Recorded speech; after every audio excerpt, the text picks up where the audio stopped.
sat with them and chatted and talked with fans about ECW. Get out to buy Christy an alarm clock, though. Yeah. Hey, they showed up good today, so it was all perfect. But we couldn't say enough about the four of them. They're so nice, and we just got to sit and just spit the wind with two of the original ECW badasses, to be honest. These guys... We heard some cool stories. We heard some awesome stories. We heard some original background of some wrestlers that come off as tough guys that aren't really. And it was very interesting to hear these stories about guys who play these intimidating figures on TV, but in real life they're not so much, but they're jello. Yeah, they're jello. But I couldn't say enough about Gary and Axel and Christy and Candy. I mean, we were just sitting next to each other yesterday and today and just talking about the business, being on the road and just everything that comes with it and different people. And we had an agreement, The whole reason why it was a win-win situation for both parties because,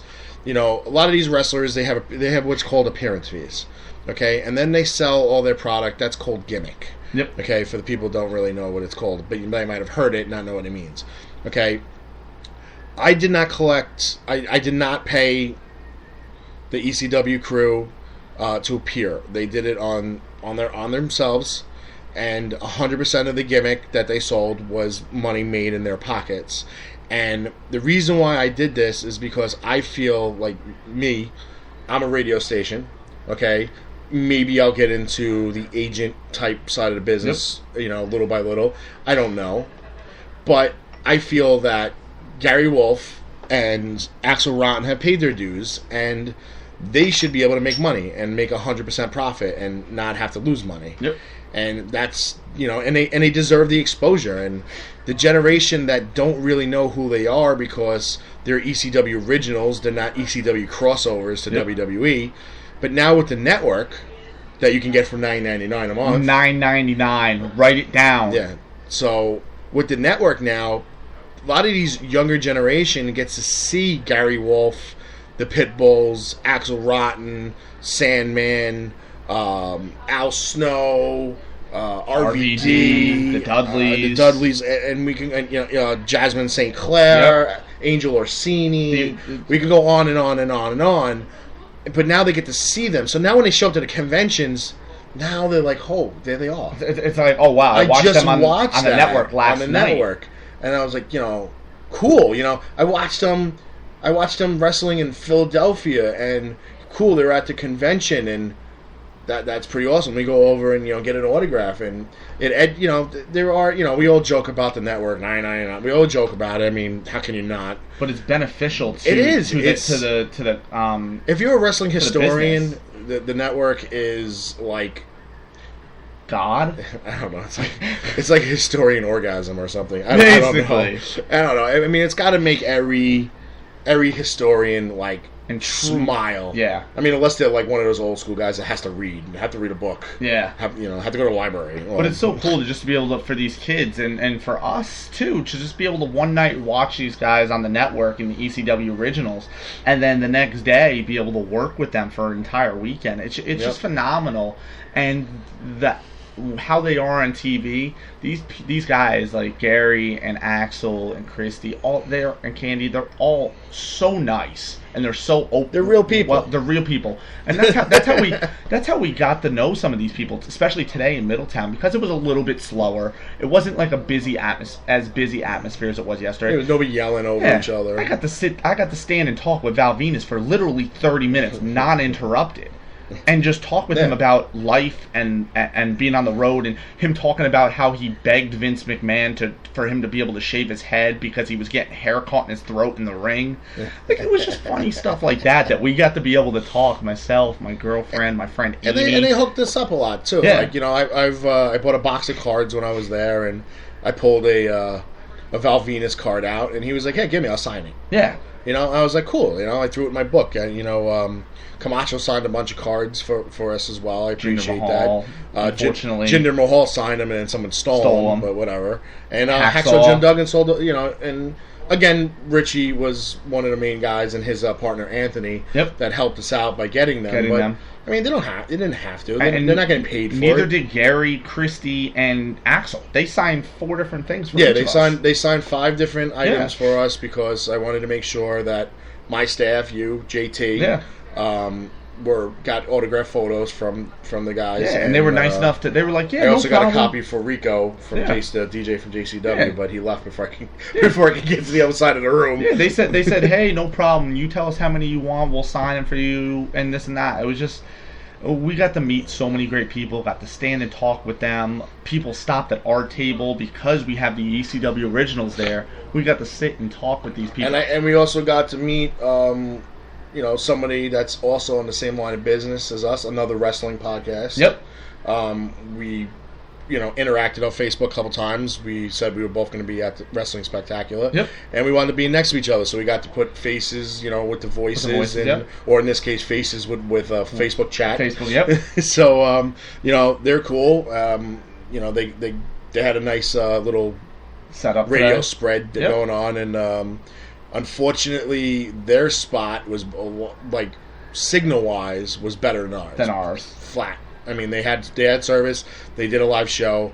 We were literally 12 to 15 feet away, and it just signal cut out. So it wasn't even worth it to try because we probably would have got cut off about 15 times.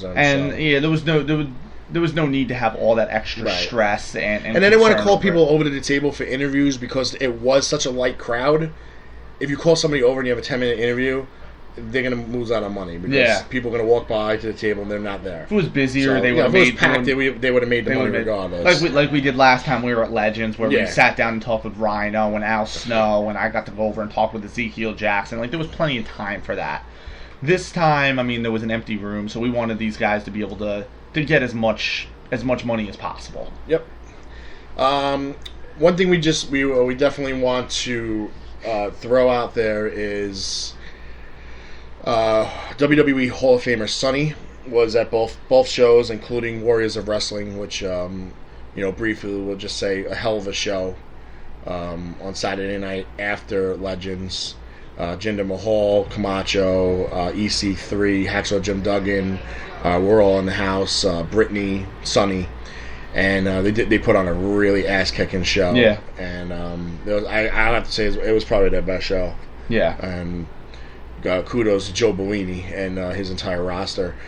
But Sonny, she collapsed at Wrestling Spectacular today. She suffered from a health-related issue, whether it was dehydration. It could be anything. Yesterday at Legends, it was hot. Then we went to Warriors of Wrestling, it was hotter. Who knows if she hydrated properly at night. Even if she had a couple of drinks, that dehydrated her even more. Nobody knows, and she's the only one that knows. And we just really appreciate people stop with the freaking rumors online. One, we read that she was dead. Are you freaking kidding me? It's been literally like 4 hours since it happened. Come on, and it happened right in front of me. That's why it's a little more disturbing for me that people are doing this. She literally collapsed in front of me after I took a photo of her and Brittany. Yeah, she turned around after I took the photo, smiled, turned around, and collapsed. And we just want to give a shout out to Tyler Rex too, who was able to good catch her as she was collapsing. Yes. So I just want to give a big shout out to Tyler. She left via ambulance. I'm sure they did further tests. As far as we know, she was released and she's either on her way home or home. We want to wish her a happy and healthy road to recovery. Absolutely. And thank you for posing for some photos with us and just being there for the fans. She's nice for the fans. I remember last time we were talking with Al Snow. Yeah. And were able to have a short conversation with Sonny as well. So we just want to wish her the best wishes and a speedy recovery. Absolutely. And at this time, we're going to take a commercial break. When we come back, we should be joined by Nyla Rose, our guest of the day. So sit back and enjoy this couple of seconds or minutes or whatever commercial. Bye-bye. Esposito's Pizza and Pasta. Over a decade of excellent dining experience. Dine in, take out, or free delivery.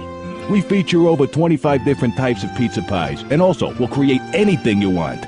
Our sauces are made fresh daily and use only the freshest ingredients. We also have good old-fashioned style entrees, cooked like your mom used to make. From wraps, calzones, rolls, and pasta specials galore to calamari and soups, all in a cozy atmosphere. Call today or stop on in. Hello, ladies. The Big Valboski here, and you're listening to Damage 365 Radio.